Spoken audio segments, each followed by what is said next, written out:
for the people that don't know, and for you, I'm adopted, and I took one of those DNA tests that are like going around a couple years ago now, and that led to some really awesome connection with some birth family, and also some like kind of horrifically hurtful re-rejections from some birth family. And during that period of time, I confirmed that my birth name was Samantha, and I would like to think, based on my personality, I would call myself Sam.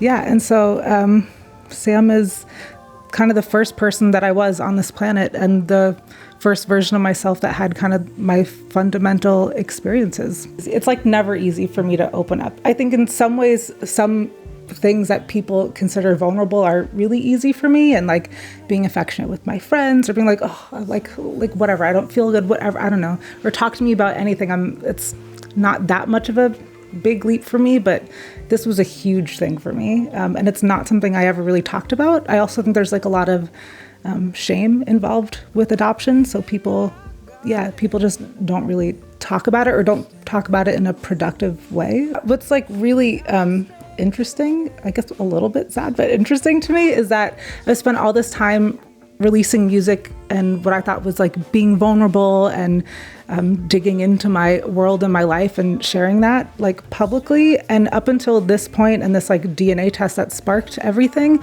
it had never even occurred to me to write music about adoption, which is like this huge part of my identity and who I am and how I function in the world, and how all of my relationships are affected by this. And I think the kind of hurt of the re-rejection also was a blessing in another way, because it created movement, and enough movement for me to like really like get sparked with the idea of the I Used to Be Sam project. With each song and how it started, I was in the studio with Nova, who's a dope producer in Berlin. Check them out.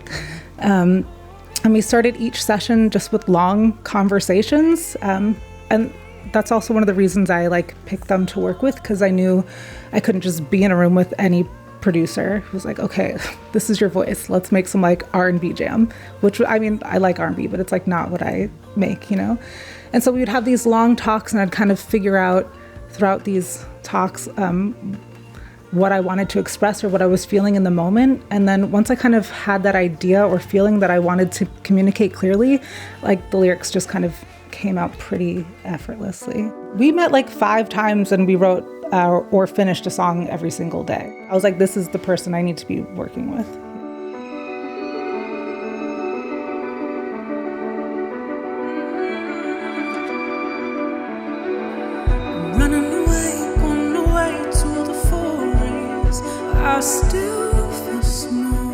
Okay, so the whole lyric of this kind of first part of the song is, I'm running away, going away to the forest, I still feel small.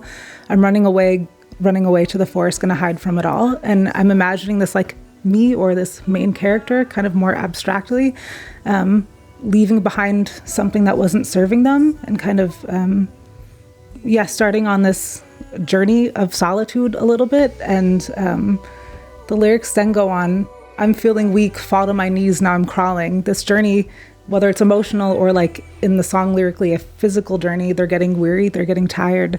The ground feels cold. I hear the bugs and the roots. I lay and wonder the abundance that life holds. And for me, I'm imagining this character getting tired. They fall to the ground, and I emotionally felt that way multiple times. I probably will again. So in this moment, all of a sudden they realize, or I realize, I'm not alone at all. I'm like completely enveloped by life, and that's beautiful in its own sense. So it's being grateful for the journey.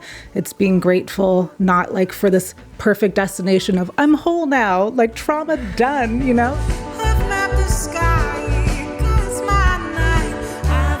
I think I've always kind of been drawn to this cinematic sound in general, and I think I'm a really like visual person. If I'm in the studio creating or singing, it's like most of the time with my eyes closed and imagining these kind of like vast worlds. If an emotion was an entire like fantasy film, you know?